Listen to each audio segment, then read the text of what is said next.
Star Walker Studios presents Game Master's Journey, your multi-dimensional RPG podcast.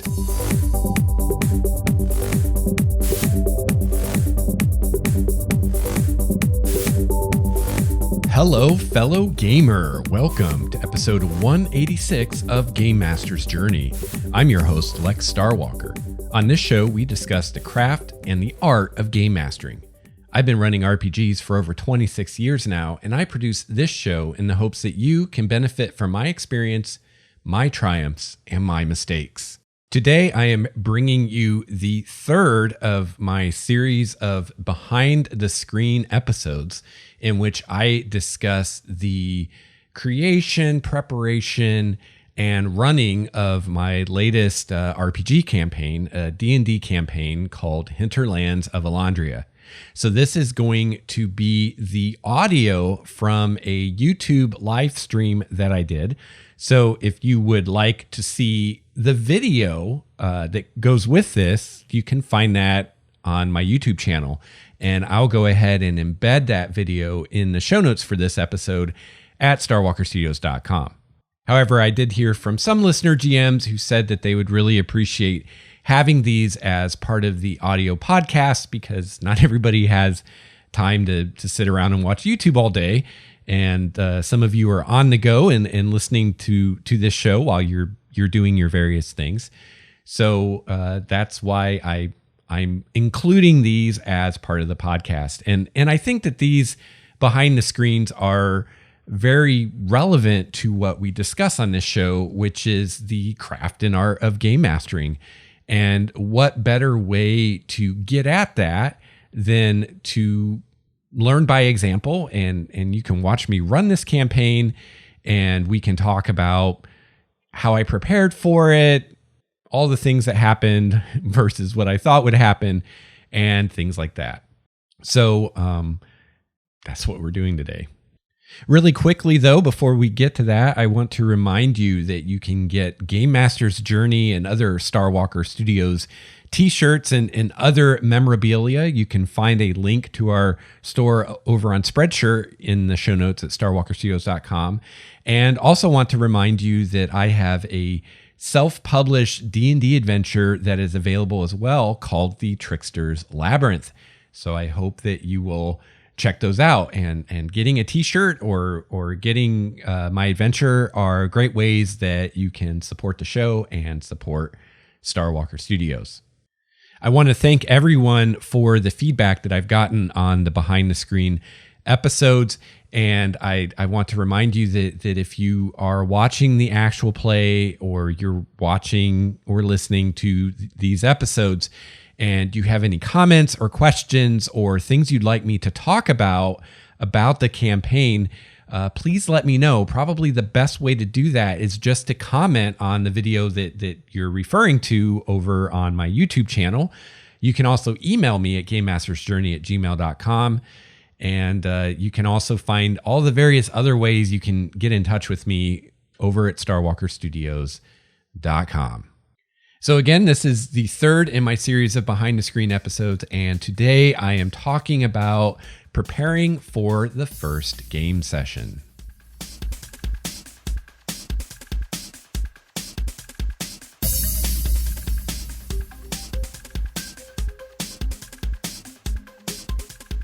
Hello, gamer. Welcome to the third in my behind the screen episodes in which I go behind the DM screen and talk about my campaign I'm running, Hinterlands of Elandria.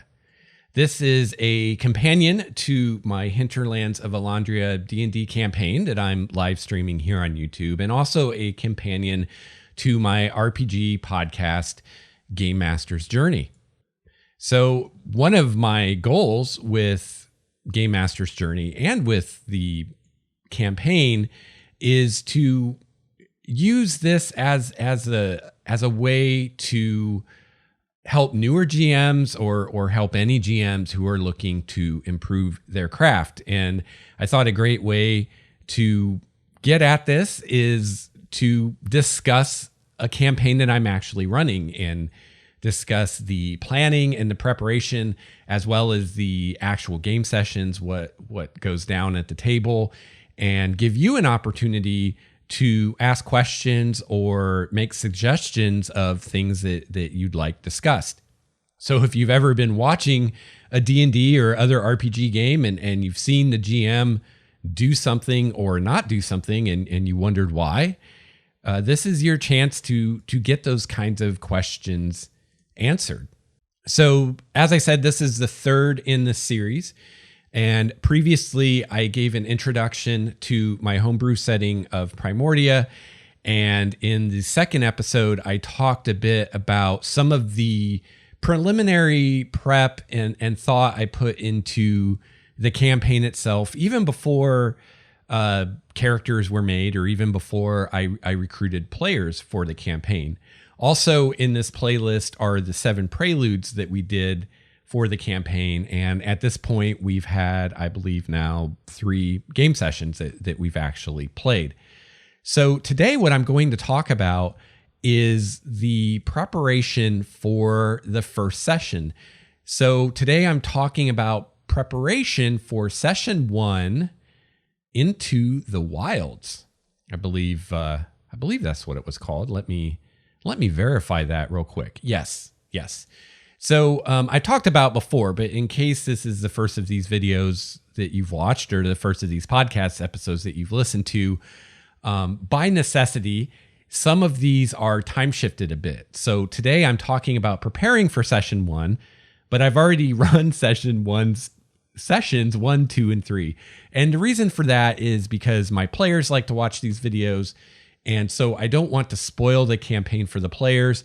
And also for those of you watching the actual play and enjoying it from more of an entertainment perspective, I don't want to spoil the campaign for you with these kind of behind the scenes discussions. So that's why, even though we've played 3 sessions, today I'm talking about preparing for the first session, because what I'm talking about today isn't going to spoil anything that hasn't happened yet in game. So if you're brand new to this channel or to this campaign and you haven't watched anything else yet, this might spoil some things that have already happened in the first few sessions. But if you're otherwise caught up, this isn't going to spoil anything that you haven't seen yet, whether you're a player or just someone watching. So because of that, I want to be very clear which episode or which game session I'm talking about. So today we're talking about the first session into the wilds.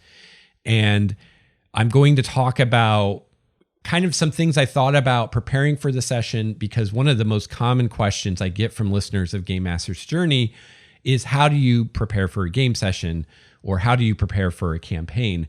So hopefully by talking about how I prepared for this particular session, I can help those of you out that are wondering those things. So if you're watching this live, I'm live streaming this right now.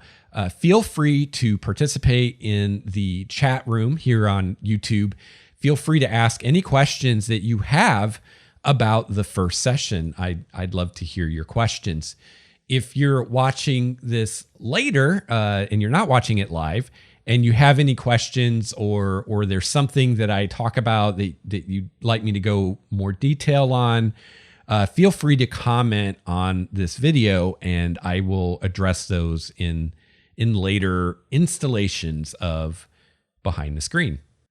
So really quickly, before I get into my outline here, let me check and make sure there aren't any comments or questions on this first session that I don't already have covered in my notes. And nope, I don't see any questions right now on the first session. Now, this is a pretty new campaign. This is a pretty new playlist on my YouTube channel. So I realize that there will probably be people who find this later and watch this later and maybe have questions about the first session, and I'm not going to talk about those today because you haven't asked them yet. But still feel free to comment and ask questions on that first session video, And I will definitely refer to those for future episodes of this Behind the Screen series. But since I don't have any right now, that's okay. I have things to talk about all on my own. And again, any of you watching live, maybe you might have some questions or comments as we go through this. And periodically, or at the very least at the end of this video, I will refer to the YouTube chat to see if there's anything else you'd like me to talk about. So one thing I want to say at the top of this is in some of these preliminary episodes where I'm talking about preparing for sessions I haven't run yet, sometimes the session number is a guess. Now in this case, it's not, because I've already run session 1. But in this series, I will talk about how I'm planning ahead and how I'm outlining for future sessions. And I just want to make sure everybody understands that if I'm talking about something I haven't done yet, I'm kind of guessing, that this thing is going to happen in the third session, for instance. Like, I don't know until I run the game how much we're going to get done in a given session. But in this specific case, I do know what happened in session 1 because I've already run it. We've already done it. So in preparing for this first session, in planning for it, I'm going to kind of now shift my thinking and try to go back in time to before I ran this session and speak from the point of view of me back in the past, planning and preparing for this, because that's what we're talking about today, preparing for a session that you haven't run yet. So my thoughts as far as kind of in general what is going to happen in this session is the player characters are going to be brought together as a group for the first time by their patron and by their sponsor in the Guild of Adventurers, Druinda. Now, through the character creation and the preludes and fleshing out everyone's backstory, we have determined that there are some of the characters who may know one another. But overall, in general, for the most part, these characters are strangers to one another at this point, have never worked together before. So they're brought together by this NPC Druinda that I've talked about in previous episodes, who has chosen them, has hand-selected them from people who are not yet members of the Guild of Adventurers to go on a mission for her and to do a job for her and also indirectly for the guild.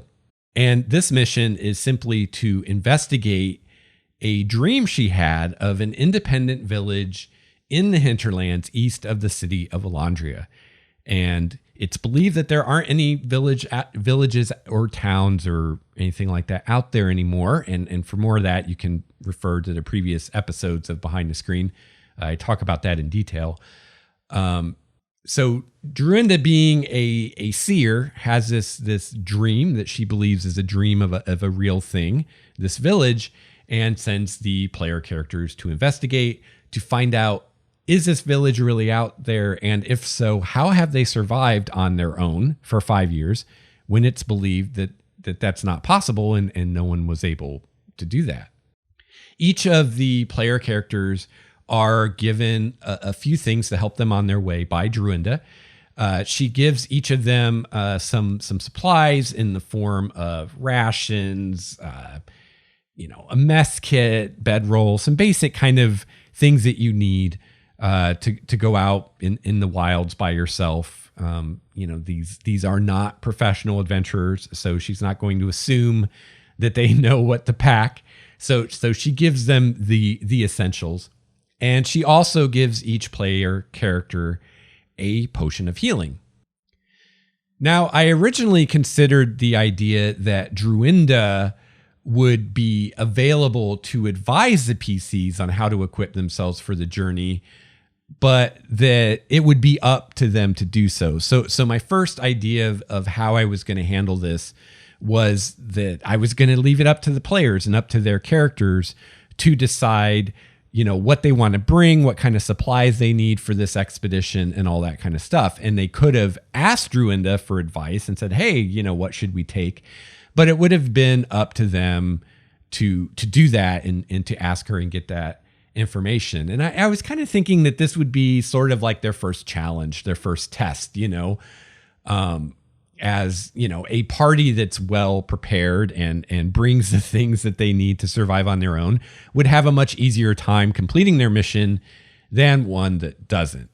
However, ultimately, I decided against this course of action, and I decided instead of leaving it up to the players to decide what kind of equipment and supplies are going to take with them, that I'd have Druinda give her the basic stuff that they would need.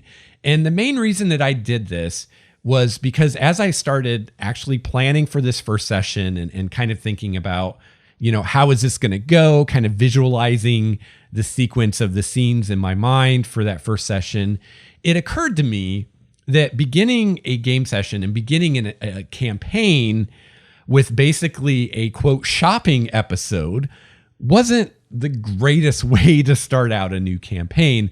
And the more I thought about it, the more I was concerned that if I went this way, that who knows how much time we would burn in that first session between the players discussing what kinds of things they should bring, and then actually going and buying and getting a hold of those things and blah, blah, blah, blah, blah. And the more I thought about it, the more I could see us spending an hour or more of our 3-hour session basically shopping and getting ready to go on the journey. So I was afraid that if I started out that way, that it could easily bog things down for this first session and end up with them really not getting anything accomplished. I mean, you could even see them not even getting out of the city in that first session, depending how, indecisive the players are, how quickly they agree on what they need, how much they want to role play, actually, interacting with merchants and haggling prices and all this stuff. And for the first session of a campaign, I'd really much rather get into the action and get to something exciting and interesting and, get to the fun parts. I don't want to spend a whole session where we don't really accomplish much. And when the players look back, they're like, oh, wow, all we did for that first session was, buy mundane supplies. I mean, that's not going to be a very rewarding game session and not a great way to start out a campaign. Another concern I had was that if I start out in the city of Elandria, that there are countless ways that the players could be delayed or distracted from beginning this mission, that it's really what kicks off the campaign. They could want to go visit and talk with various NPCs from their backstory or explore the city, or, there's all kinds of things that they could do and rabbit holes they could go down and never end up leaving the city in the first session. Right now, at this stage in the campaign, I want the focus to be on exploration. And I want to get into the action as quickly as we can. I don't want to, start this campaign with no momentum and have this first section be really boring and players are twiddling their thumbs waiting for something to happen. So for all these reasons, I decided to just have Druinda provide them with some things that they would need. And I also decided to actually start the adventure with them already on the journey in media res, so to speak, to avoid the chance of getting bogged down in the city and not going anywhere. So I actually, before I ran the session, I changed this yet again. And I think in a way at least came to regret that. But I think I will either discuss that later in this episode, or I'll discuss it in a future episode when I talk about what actually happened in that session, what I think went well, what didn't go so well, kind of the post game or the after action or after adventure report, if you will. So another thing I was thinking about at this stage of the game was this journey that they need to make. So I talked about in previous behind the screen how I decided that this village that's out there is about 3 days travel from Elandria. And I picked that figure because I wanted it to be far enough away that they can't just go back to the city every day or whenever they have a whim to go back to the city. I wanted to not have it be that accessible, but I wanted it to be close enough that if they really needed to go to the city some way, they could. But if they did so at a low level, it would be kind of an adventure in and of itself, just getting back to the city. So I decided 3 days travel seems like a good amount where it's far enough away that they're not going to be going back all the time, but it's close enough to where if they need to go back, they can. The other thought behind having a journey involved, getting from the city to where they're going to look for this village, is I wanted to show the players that the wilds, which is to say the wilderness or basically all of the world outside of these handful of cities that are left, it's a very dangerous place. And there's very good reasons why, for the most part, people don't go out in the wilds. So the best way to do that is actually show the players by having them make a journey, having their characters make a journey, and having them have some dangerous encounters on the way. And I think as low-level characters, even something as simple as a 3-day journey through the wilds is going to be a challenge. And it's not something that I want to just hand wave, because it is a challenge. There is a chance for failure. There is a chance for something interesting happening. So I don't want to just skip it. Also, if I hand wave away that section of the journey and I say, oh, you guys travel for 3 days, no problem, there's no issues, then I'm undermining what I'm trying to do here, which is to establish this sense of danger and to let the players know that, hey, once you leave the protection of the city, you're in a very dangerous place and you need to be careful and all this stuff. So having low-level characters make a 3-day uneventful journey directly undermines that and sends the opposite message, sends the message of, oh, it's not that bad. We traveled for 3 days and didn't have any problems. However, on the other hand, I also don't want to spend too much time on this journey, because ultimately this journey isn't what the story is about, isn't what I want to be doing at this stage of the campaign. I don't want to spend numerous sessions, for instance, or even a whole session on this journey just with them getting to the area where the campaign is actually going to take place. So kind of weighing all these things, I came up with a solution that I liked, that I felt did the things that I was trying to do, which is namely show that, traveling through the wilds isn't a simple affair, that it is dangerous, but at the same time not take up too much of this first session with the journey to the campaign area. I'd like them to get to the campaign area. And at this point in the game, in the preparation, I was thinking that I was going to try to pace it so that they would find the village at the end of the first session. I like the idea of kind of ending with the cliffhanger of they've found the village, they see it in the distance, they know it's a real thing now, they can tell there's people there, but then that's the end of the session.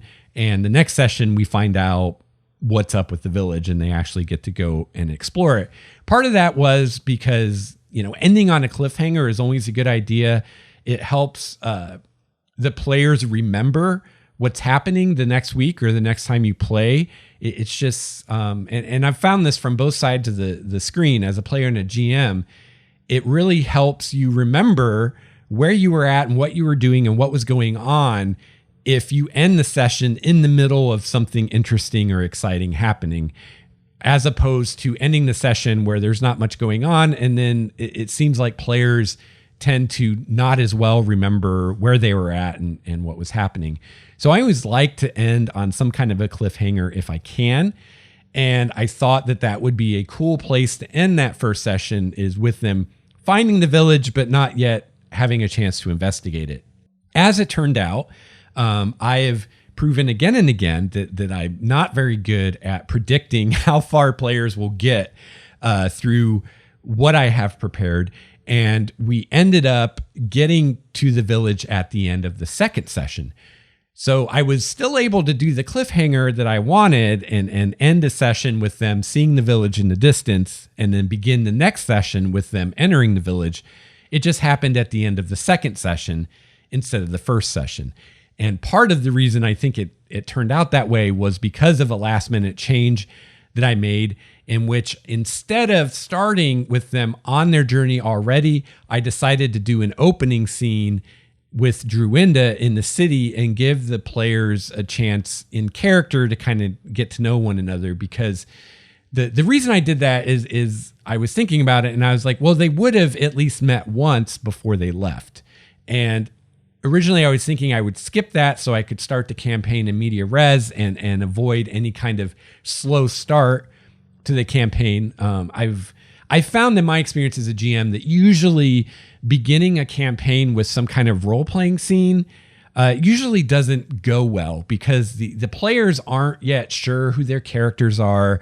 It's always a little awkward in the beginning. No one's sure exactly what to do, what to say. They don't have storylines to pursue. They don't have any history to draw on.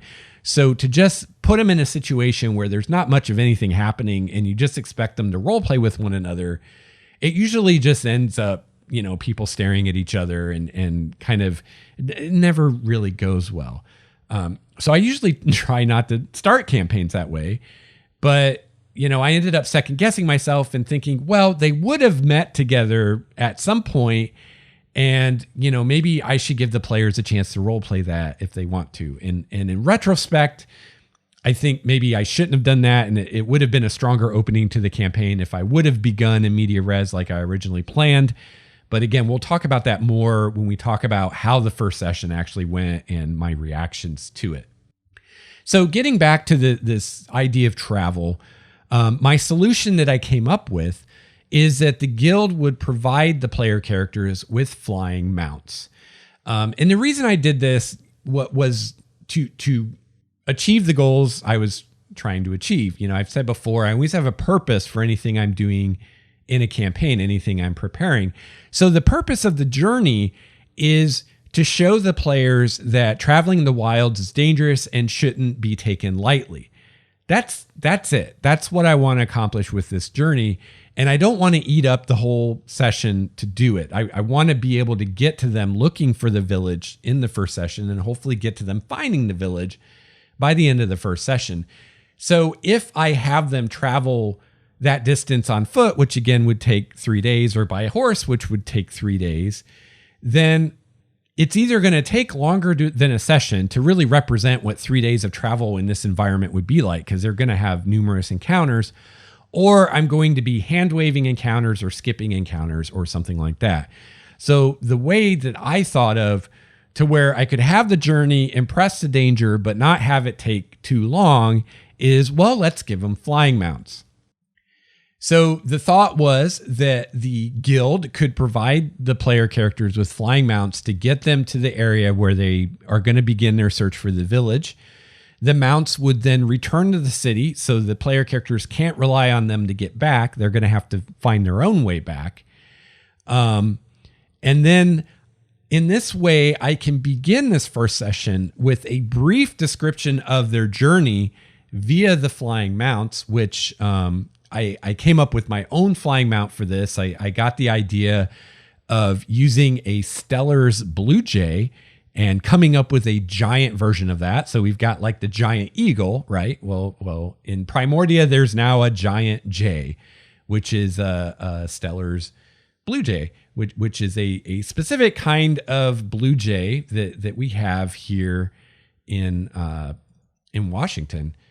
So actually, I can show you what one looks like, just in case you haven't seen the actual play.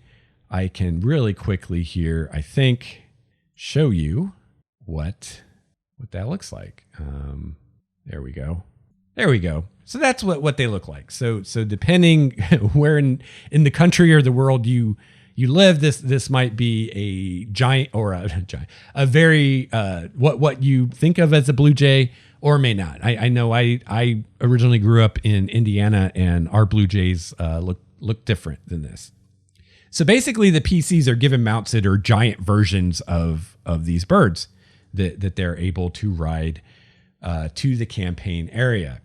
So I can begin the session with a brief description of this trip, which instead of taking 3 days, only takes them 7 hours, since they're on a flying mount that has a higher speed than humans or a horse would, and can fly as the crow flies, doesn't have to follow a road or something like that, doesn't have to deal with difficult terrain.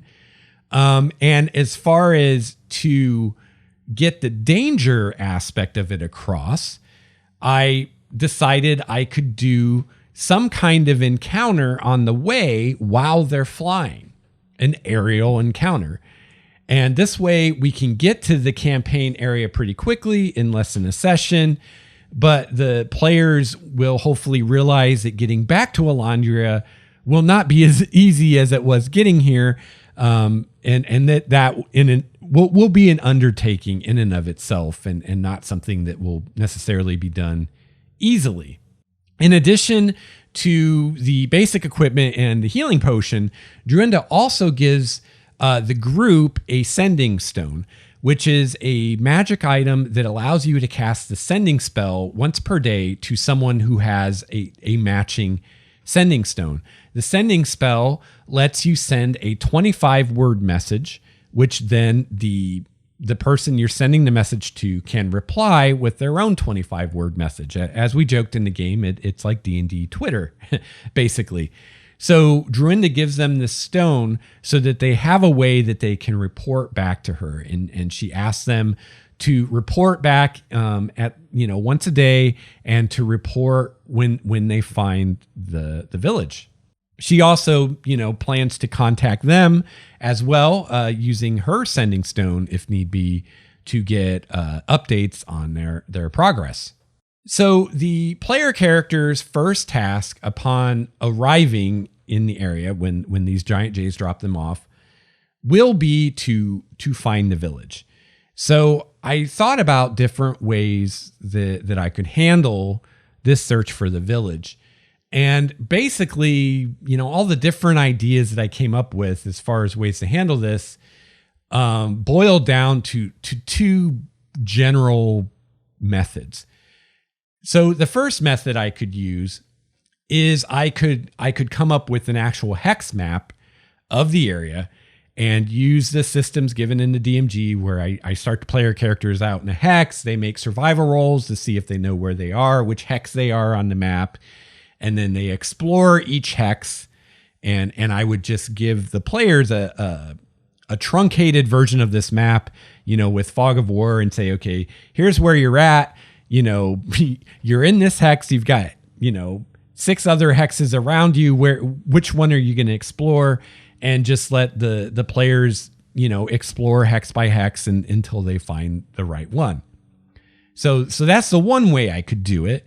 The other way I could do it is a more narrative, a more theater of the mind approach, where I don't show them a hex map. I don't have them, choose hexes on a map to explore. I instead handle it narratively and just set the scene and say, what is your strategy to find this village? How are you going to look for it? Maybe they make some checks. Maybe they just set off in a random direction, or however they decide to do it. So I had to decide, which of these methods do I want to use? Let's see. So in the end, I decided to go with the more theater of the mind approach. And I'll explain why. So with the hex map method, how long it takes the player characters to find the village will be pretty much determined by how well they do on their checks to navigate and know where they are and not get lost. And also just which hexes they decide to explore. So if I have a hex map and I decide, the village is in this hex over here, the players could find it fairly quickly if they happen to head right toward that hex and pick the right hex to begin with. Or it could take them forever to find it if they go the completely wrong direction, or they're just unlucky as far as which hexes they choose to explore. And unless I move where the village is on the map, which of course I could do, but unless I do that, it's kind of out of my hands as a DM how long this takes. It could take a session. It could take 8 sessions. And it's completely almost random how long it takes, because the players don't really necessarily know which hex to explore, unless I give them some kind of clues or something. Also, part of my inspiration for this campaign is the West Marches, and it's not very West Marches to give the players a map at the beginning of the campaign, because part of the whole idea behind West Marches is you're exploring an unexplored area and there are no maps. And part of what the player characters are doing is exploring and even mapping the area so that people can know what's out there and where things are. So, you kind of short circuit that if you give them a map and it's like, here's your map. It's like, there is no map. They have to create the map, right? So that was the two main things I was thinking about. It's not really very West Marches to give them a map. And if I do go the hex route, I have no control over how long it takes the players to find the village. They could find it right away. They pick the right hex first, which isn't ideal. I'd like it to take a little bit of time. Or it could take them numerous sessions to find, or they might never find it, which none of these are ideal for what I'm trying to accomplish here. So because of that, I decided let's go with a more theater of the mind approach. And what I finally decided to do is I would have the players make a survival check, DC 15, for the day's navigation. And this is right out of the Dungeon Master's Guide. We see this system used in Tomb of Annihilation, the new adventure by Wizards. Pretty standard fare. You make a survival check, DC 15, for that day's navigation. And if you succeed, then you know where you are and you're where you think you are. If you fail, you're lost. And then if you're using a hex map, and this is exactly how we would do it with a hex map too. If you're using a hex map and you're lost, then the DM rolls a D6 to see which way out of the hex they go. And you don't show them again where they are on the map until they succeed at a survival check to figure out where they are again. And they could end up lost for days on end and end up very far from where they think they are. So that's the way you would handle it if you were using the hex map, but I'm not using that. I'm going to do more theater of the mind. So they make the survival check just to see how well are you navigating? How well are you determining where you are and where you're going and all that good stuff? If they fail this check, it means they don't know where they are. They're totally lost. They might still find the village. They could still find the village if they failed the survival check. They just don't know where the village is when they find it in relation to anything else. So there's the one survival check, just once per day check, just for basic navigation. In addition to that, each hour that they search for the village, I have them make a perception check and an investigation check. Both of these are DC 15. And this is just kind of a way to allow different player characters with different skills to contribute to what the group is trying to do, which is find this village. So perception represents, being able to see signs. They were given some landmarks by Druinda to look for. So perception represents actually noticing those landmarks if they're around. Just, how much are you noticing? How well are you perceiving what's around you? And the investigation check represents your actual searching for the village and in your system or your method that you're using, whatever that is, to find this village. How well is that working out for you? And the idea here is they get to make each of these checks once per hour, and different PCs can make the check. So one player character can make the perception check, and a different player character can make the investigation check. They can also aid each other. So the basic system in 5th edition is if one character helps another character do a thing, then the character who's being helped gets advantage on the roll to do the thing. So basically, you could have two player characters working together on the perception check, which gives whoever makes the check advantage. And you could have two player characters working together on the investigation check, which gives the person making that check advantage, which, greatly increases their odds of success. And I'm involving 4 of the player characters out of 6 in the group in this search for the village. So it's not just one character doing everything. And there's nothing to say that the same characters have to make the check every hour either. So every time they fail one of these checks, it means that they have some kind of encounter during that hour.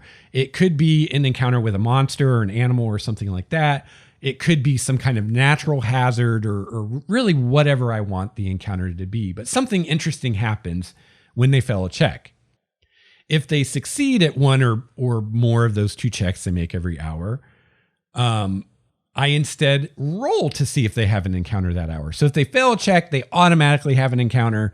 If they succeed at the check, there's just a chance they have an encounter, and I roll a d20. If I roll an 18 or higher, then they have an encounter. So that means they have a 15% chance of an encounter per hour if they succeed at both the checks. And then they need to accumulate 6 successes total on these checks. And these are the hourly checks, not the daily navigation check. These are the hourly perception and investigation checks. They need to accumulate 6 successes to find the village. So the quickest way they could find it, if they succeed at both checks every hour, is 3 hours, right? They make 2 checks every hour. That's 2 successes an hour times 3 hours is 6 successes. So if they succeed at every check, they'll find it in 3 hours. Otherwise, it will take longer. And I felt that was hitting kind of my target, which is I'd like them to find the village this session, unless they're incredibly unlucky or they just take up a lot of time role playing or whatever. But I'm shooting for them finding the village in this session.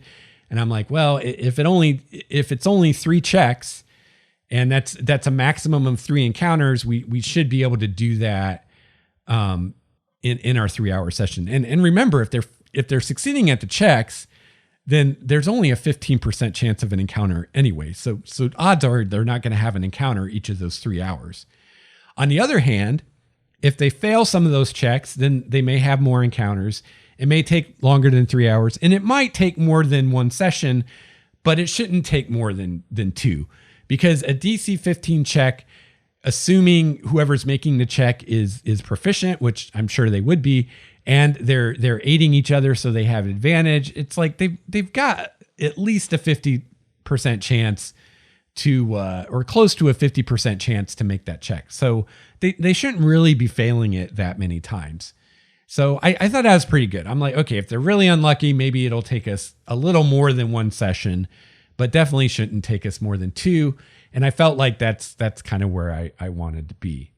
So like I said, my ideal for this was I was hoping they would find the village by the end of the first session. And so that's kind of what I was thinking as far as this system I came up with.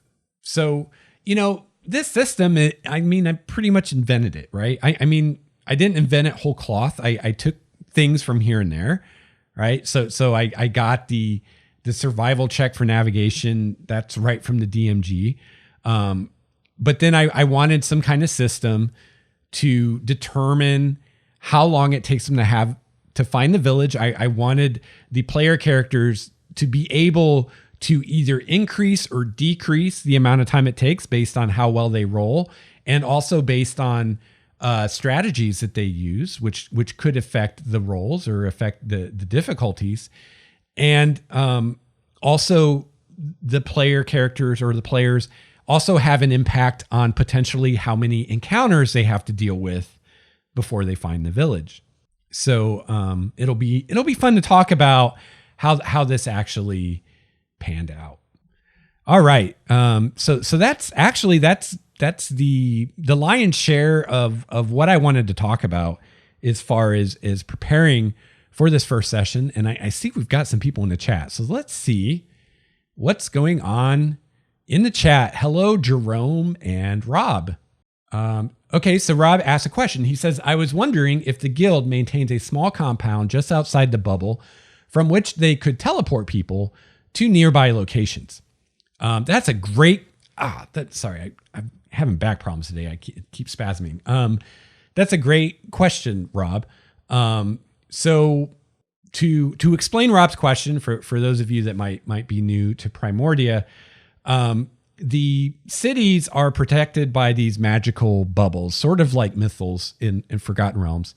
And there was a recent cataclysm in the world. which led to a lot of natural disasters, and the bubbles somewhat protected the city from those, and also led to a lot of interplanar rifts opening all over the place and horrible things pouring out of them. And this led to the destruction of most of the settlements in the world.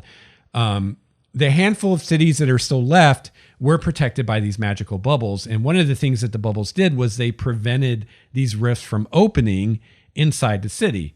So you can imagine if you've got a city and all of a sudden a rift opens to, say, I don't know, the abyss in the middle of your city, and demons start pouring out, like, that's bad, right? And you could see how that'd be, hard to cope with, and how city walls and a moat and all that good stuff doesn't protect you from a rift to the abyss opening in the middle of your city. So, having these cities with these bubbles that prevented that from happening is what allowed people to survive these horrible events. So because of this bubble, it prevents any kind of magical travel across its boundary. So if you're, for instance, my city of Elandria is surrounded by one of these bubbles. So if you're within the city, you can teleport, for instance, from one part of the city to another, no problem. But you can't teleport out of the city. You can't teleport outside of the bubble. You can't go across that boundary. In the same way, if you're outside the city of Elandria, you can't teleport into the city. Again, you can't go across that boundary. If you're inside the city, you can't, for instance, plane shift or gate to another plane from inside the bubble because it won't allow you to cross that boundary. So the way that the cities have gotten around this is they have these very special magical portals that are their own thing. They work different than portals in other worlds, and they're their own weird thing specific to Primordia. They're made using an ancient magic that people don't really understand anymore. And they allow travel from one bubble to another. But these two portals are linked together, are entangled. A great way to think of it are their two ends of a wormhole, basically. And so they're able to travel from one city to another that's protected by these bubbles by the portal. But that's the only way. So what Rob is asking here is, does the guild have a way to teleport people to and from the city outside the bubble? And yes, they do. There's actually a few things at work here. First of all, you can just leave the city, right? You can just go outside the outer gates. So I talked a bit about Elandria before in the introduction to the setting episode of this, which was the first behind the screen. And one thing I forgot to mention, I mentioned how there's the inner city that's thousands of years old, was built by elves, is surrounded by a wall. There's the outer city around that, which was built hundreds of years ago by humans, and around that is a wall. But what I forgot to mention in that episode is outside of that is farmland around the city, and that area is enclosed by another wall. And it's outside of that wall that the bubble ends. So this bubble extends beyond the actual city into some of the farmland and the harbor, because the city's on the coast, a ways beyond that. But there's another wall out there where the bubble ends. So you can just travel outside that outermost wall into the wilds. And once you pass out of the perimeter of the bubble, then you can teleport wherever you want. So let me open my notebook for the campaign here, and I can tell you, since this is kind of related.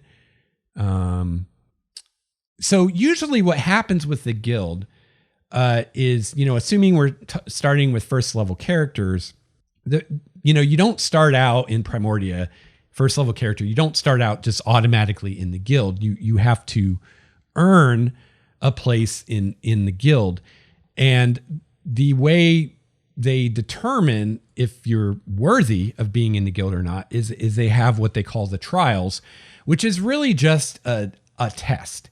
And it's not like a written test or anything like that. It's basically they send you on an adventure to prove that you're capable adventurers. And this is something you do as a team. So you don't join the Guild of Adventurers as an individual. you join as a team with another group of people that you're going to adventure with. So you come to the guild as part of a team. You say, hey, we want to become members of the guild. They send you on a trial. Usually what this is they will send you to some kind of ruin, or basically a dungeon, right? In game terms, but some kind of ruin or structure or something that they want explored that's from some past age or civilization or whatever. And they send you there to explore it. And if you survive and explore it and return back, then you pass your test. So I actually did this. I ran a very short series of adventures here in my hometown of Bellingham for some players. And they did this. They went on a test. And right away when I was preparing for that, I had to solve the problem, which is what, Rob is getting to here, which is, how do we get from Primordia to somewhere else, if we want an adventure or whatever. So the solution I came up with is an actual magic item called the Ring of Returning. And this is a 10-inch diameter ring. Seems to be made out of some kind of crystal. And the ring is large enough that up to 9 people can hold onto it with one hand.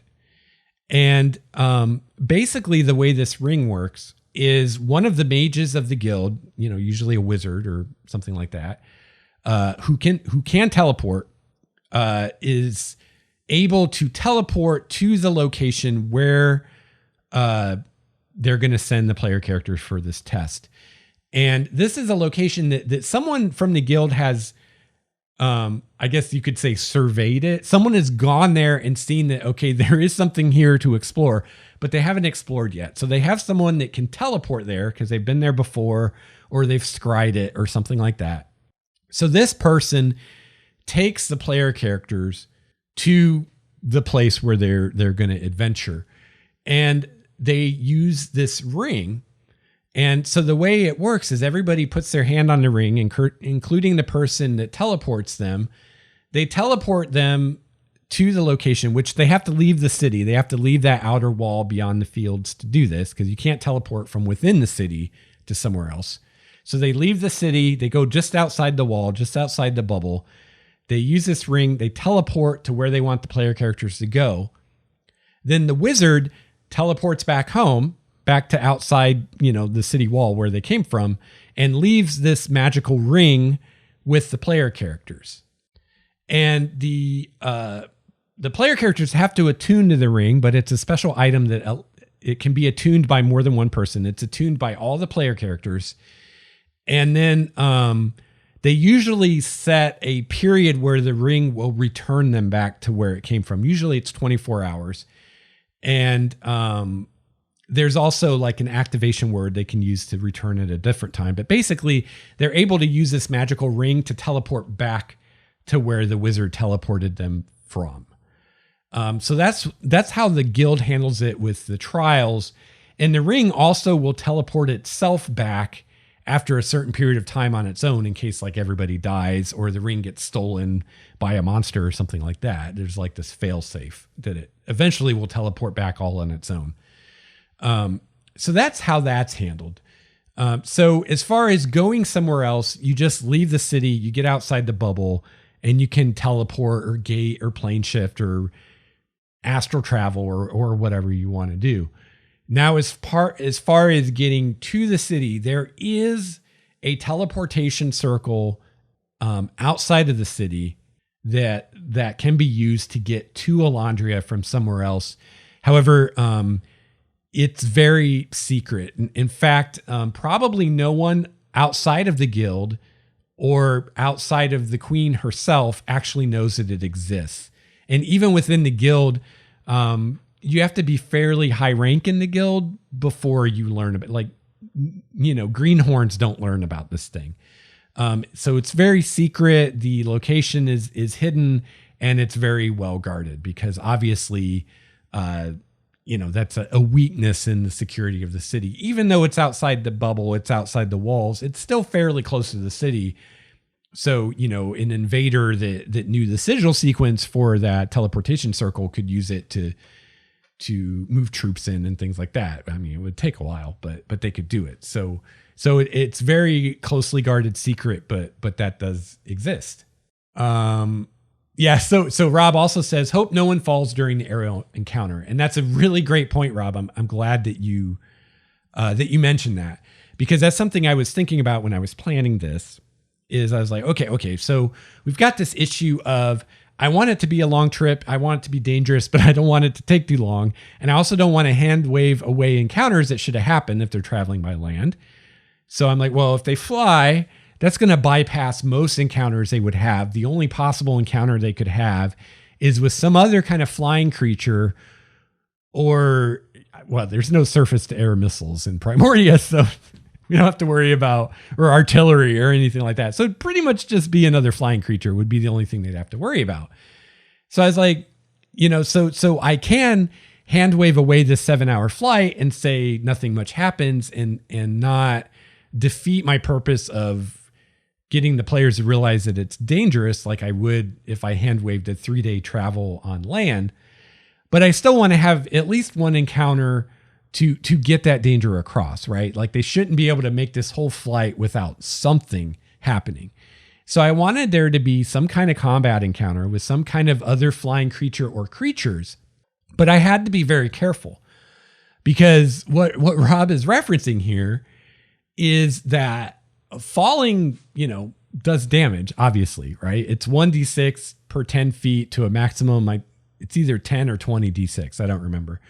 But at first, or actually the player characters were second level, that could easily kill you, especially at a height at which these birds would be flying. I mean, they're flying pretty high, so that they can go faster and make this trip in 7 hours. So basically falling out of the saddle would be a death sentence. And if you're in a combat on aerial mounts, that's a very real possibility, right? That you could fall out of the saddle.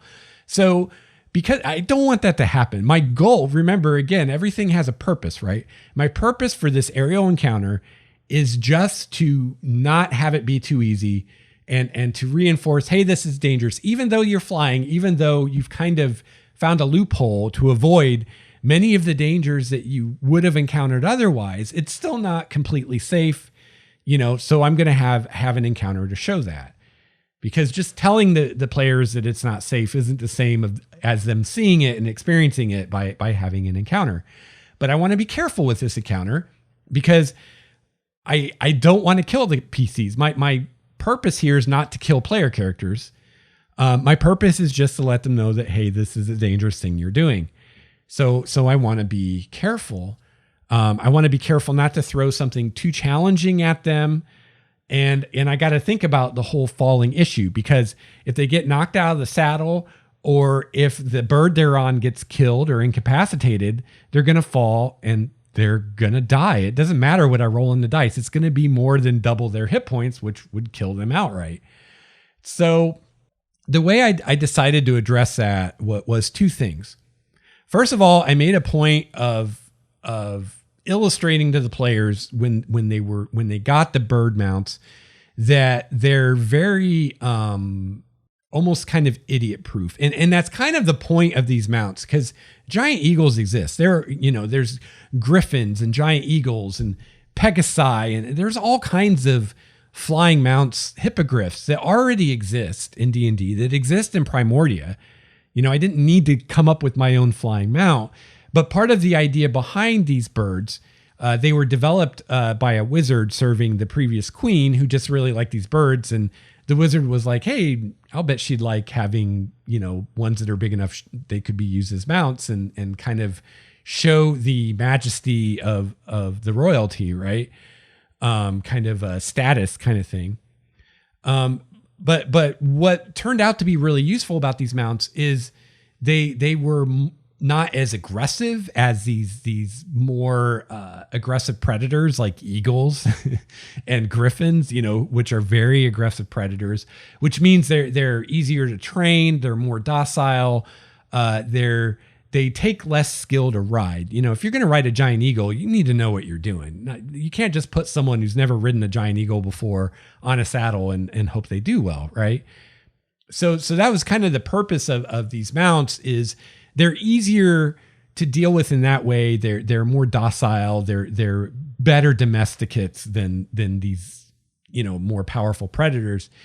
And as part of that, I decided that they have saddles that they basically like strap you in, and you can't fall out unless there's some kind of failure in the saddle, a strap breaks or something like that. You can't fall off. You can't just fail an animal handling check or something and fall out of the saddle. You're strapped in. It's physically impossible to fall out unless something happens to the saddle.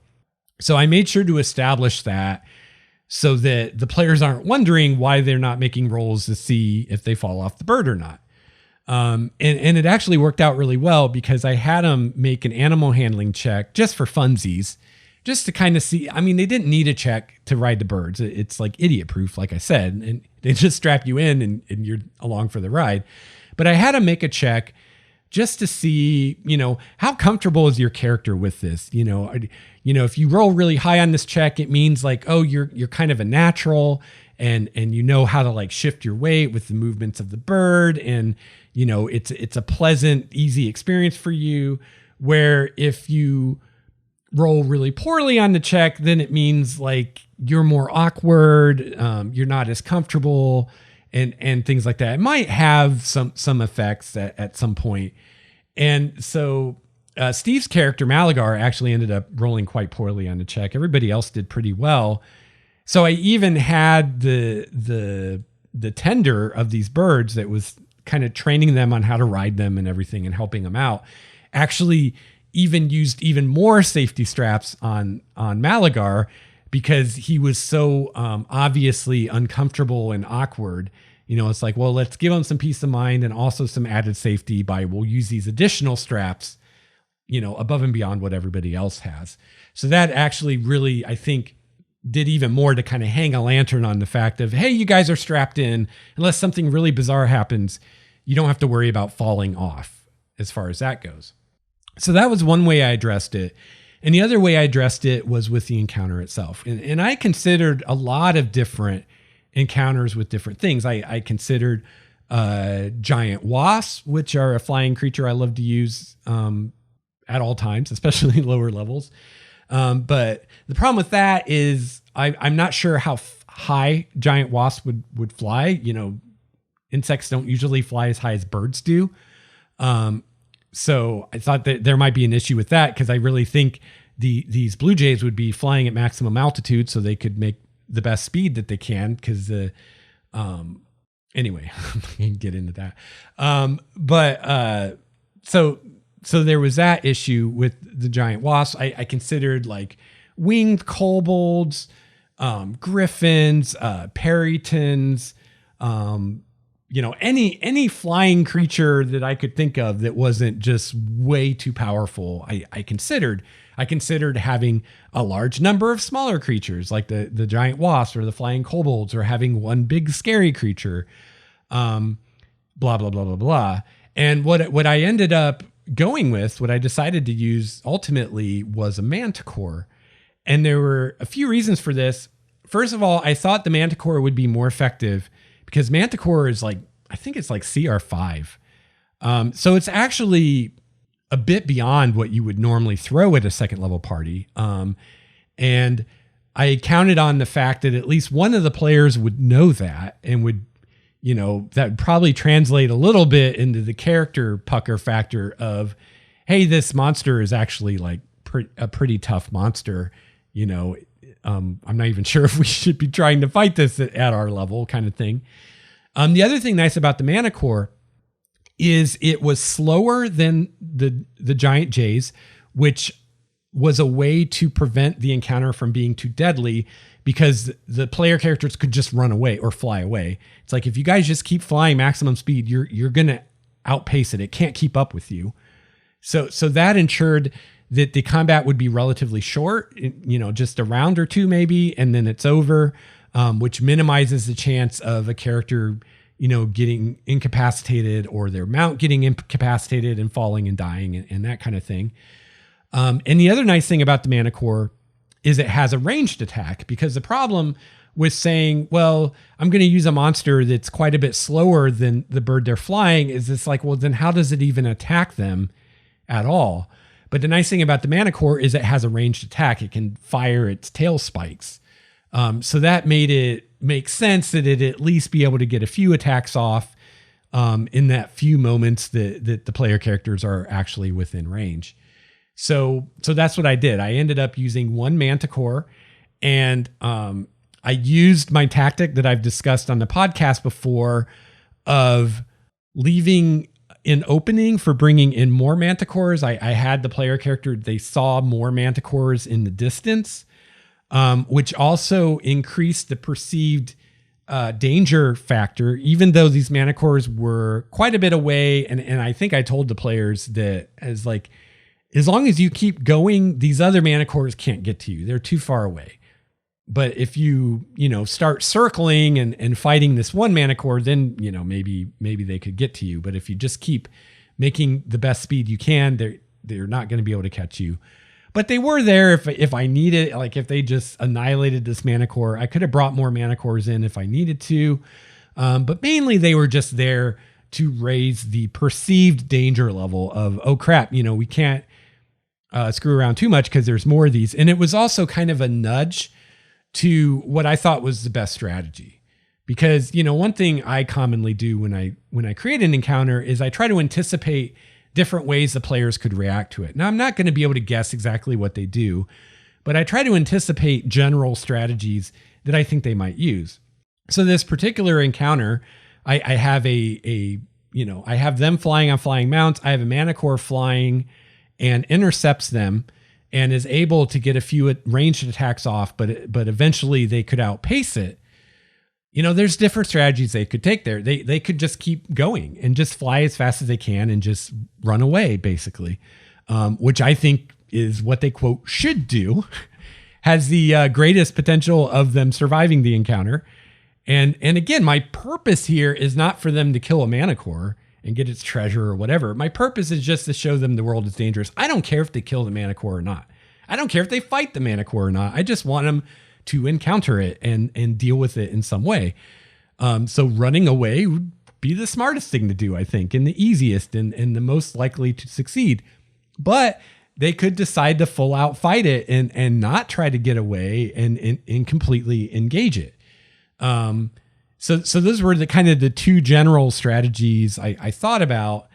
And like I said, if they stop to engage it, now it can use its melee attacks in addition to its ranged attack. There's much greater chance of one of them getting knocked out of the saddle or their bird getting hurt enough that it can't fly and it falls, which is not something I really want to happen. I don't want to have someone roll a new character after the first session. And there's also the possibility that these other Manicores in the distance could get close enough to join the fight if they're kind of hanging out in one place fighting this Manicore.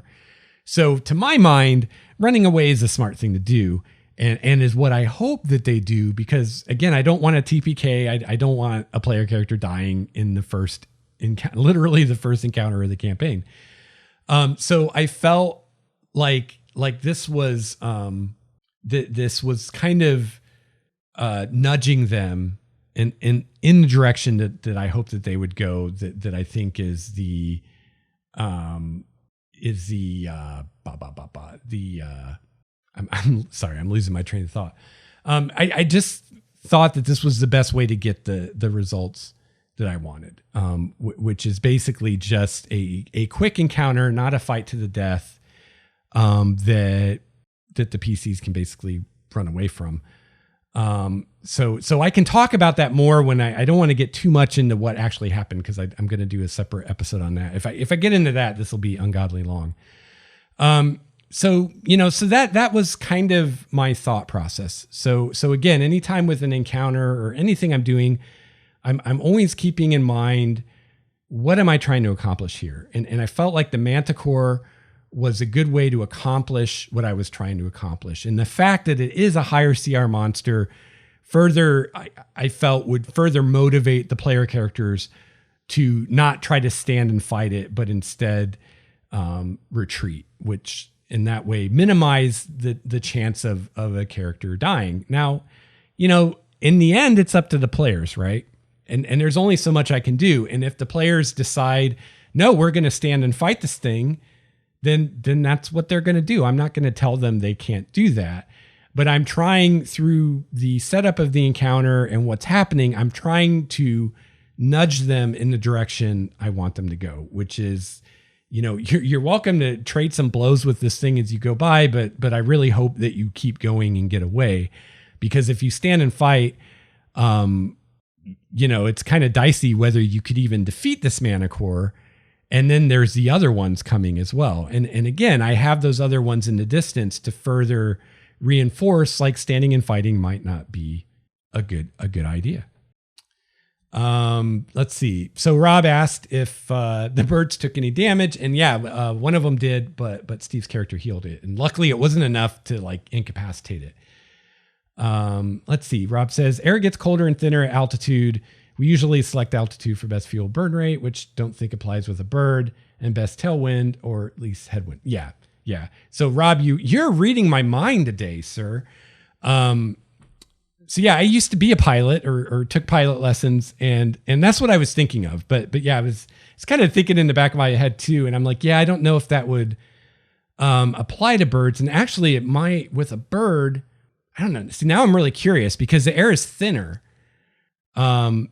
So it might birds might actually fly more efficiently at a lower altitude than a higher one. But it's complicated, right? Like Rob's saying here, there's also the winds, and winds can be different speeds and even different directions at different altitudes. So yeah, it's kind of complicated, but now I really want to, do some research and figure out, how altitude affects the flight of birds.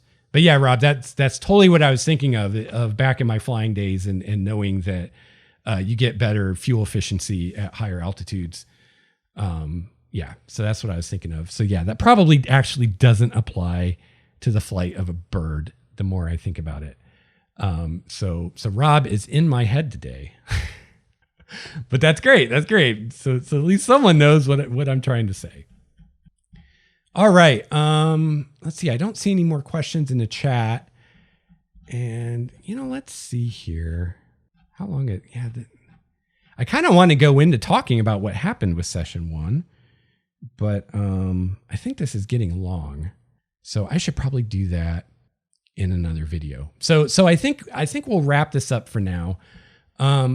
If you have any further questions about kind of how I prepared for this session, definitely let me know. You can comment on this video, or email me or whatever. And then the next video in this series, I'm going to do kind of a post-game discussion of session 1. And it's weird today because I've actually already run session 1. So I'm trying to keep these separate, so I don't have a 3-hour video.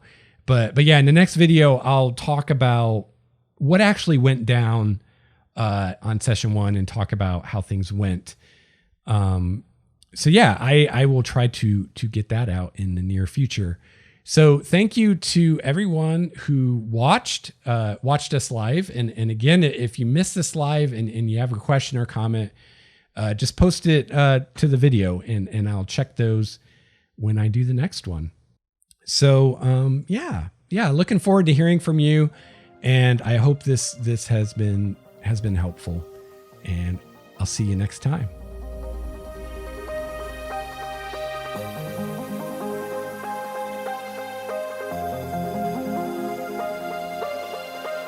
Well, that's going to wrap up episode 186 of Game Master's Journey. If you'd like to follow me, you can email me at gamemastersjourney@gmail.com. You can follow me on Twitter @LexStarWalker. You can also call the Game Master's Journey voicemail number and leave me a message. If your question, feedback is entertaining or enlightening, or both, you might even hear your message on the show. That number is 951-GMJ-LEX1. That's 951-465-5391. If you have any questions, feedback, or suggestions for future topics, I would love to hear from you. You can find the show notes for this episode at starwalkerstudios.com/Game Masters Journey, as well as links to connect with the Game Masters Journey community on Google Plus and Discord, where you can share ideas, questions, and stories with other listener GMs. If you'd like to support the show, the best way you can help us out is by becoming a patron. You can find out all about becoming a patron at patreon.com/StarwalkerStudios. I'd like to give a shout out and a huge thank you to my Tier 5 patron, Steve. Let's hear it for Steve. Yeah. Yes. You the man. Thank you so much, Steve, and thank you to all the patrons. You can also check the bottom of the show notes for all the other ways you can support the show, including purchasing a t-shirt or my D&D adventure to the Trickster's Labyrinth at starwalkerstudios.com, or by using my Amazon referral link when you shop on Amazon. I hope you have a chance to play your favorite RPG this week. I hope you have a chance to run your favorite RPG. I'll be back soon with another episode of Game Master's Journey. Until then, game on. This has been a Starwalker Studios production, your source for quality gaming and hobby podcasts. This episode's music, courtesy of Cloudwalker, Transboy, Renfield, Stanko, and Ish. See the show notes for more details at starwalkerstudios.com/Game Masters Journey.